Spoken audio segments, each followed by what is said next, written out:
Hi, my name is Ted McNeil, and today it's the 29th day I haven't smoked. Another gray, rainy day in Maryland. You can see your breath.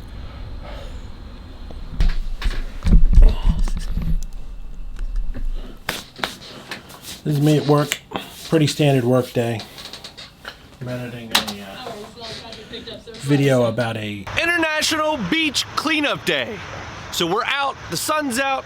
We were up at 6 in the morning. It's 7:30 now. We're getting ready with Kristen Weed. We're loading up the truck. She has water and snacks that she's taken to all the stops, and we're gonna ride along with her, figure out what her day's like. This is pretty much going to eat up most of my day. Nothing too exciting to film here.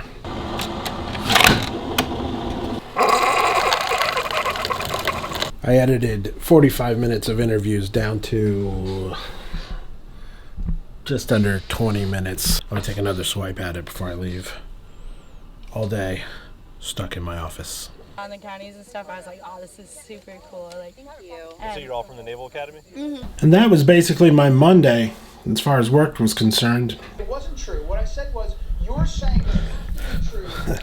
Roy Moore's in a lot of trouble. Another woman came out today. I know it's Alabama, but come on, man. We can do better than this. Meanwhile, in the rest of the world, Iran had one of its worst earthquakes ever. Well, Siavash Ardalan is from the BBC Persian service, and I think you've got more up-to-date figures, have you? Yes, the death toll has risen to 400. The injured are 6,000 so far. And the epicenter of the earthquake itself was the western city of Sarpol Zahab, which was the worst hit. 2/3 of the casualties, as far as we know so far, have come from that area. I know Iran's supposed to be our enemies and all that, but you don't wish this sort of stuff on anybody. I include these news segments, by the way, because part of this video series is I'm actually documenting this time when I was quitting smoking. I want to include markers or references to what was going on in the larger world when I was quitting smoking. So hopefully when I'm looking back on this in 20 years, or one of my relatives finds this online somewhere, they can get a picture of what the world was like around me when I was quitting smoking. Not that I think this is any big historical document, but for me it is. This is historical in me quitting smoking. In the scheme of my life, quitting smoking is a pretty huge deal. Back to the focus of this video, 29 days quitting smoking. Today I was sucking down the lozenges like they were going out of style. I don't know what happened. Today was a bad day for smoking. I think it was because I was just stuck at my desk all day.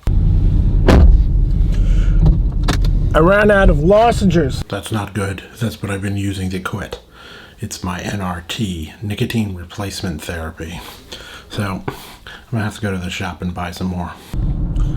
I've been trying to do the math in my head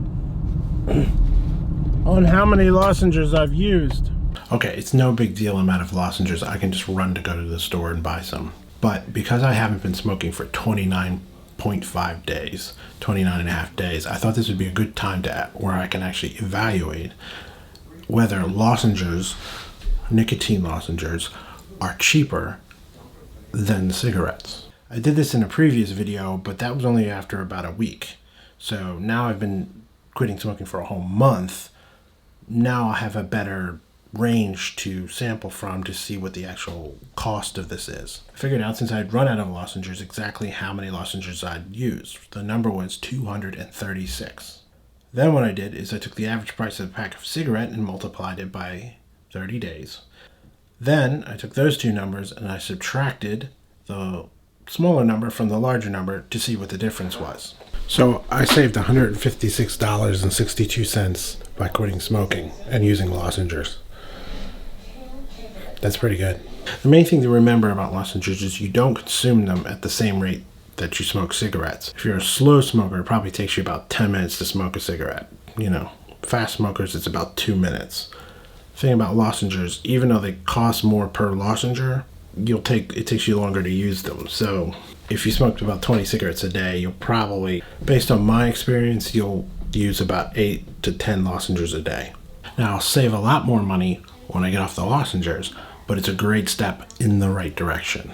So couldn't be happier with those results. Also, I should mention, because I know exactly how much I used in a month, I could go find a better deal on how to buy lozenges. I went out and bought a pack of 108 instead of smaller packs.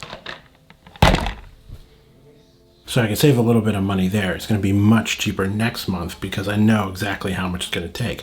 Now, this is assuming that I keep at the normal rate. Hopefully, as this month goes on, I'll be using lozenges less and less. My thinking is, probably in the long run, I'm probably always going to have lozenges around. I think I'm probably going to need to keep them around for the foreseeable future, for the next year or so. Just keep them handy. You know, keep one at my house, one at my car, one at work, blah, blah, blah, blah, in case I have a bad day. All right, well, I feel better about that. That's really cool.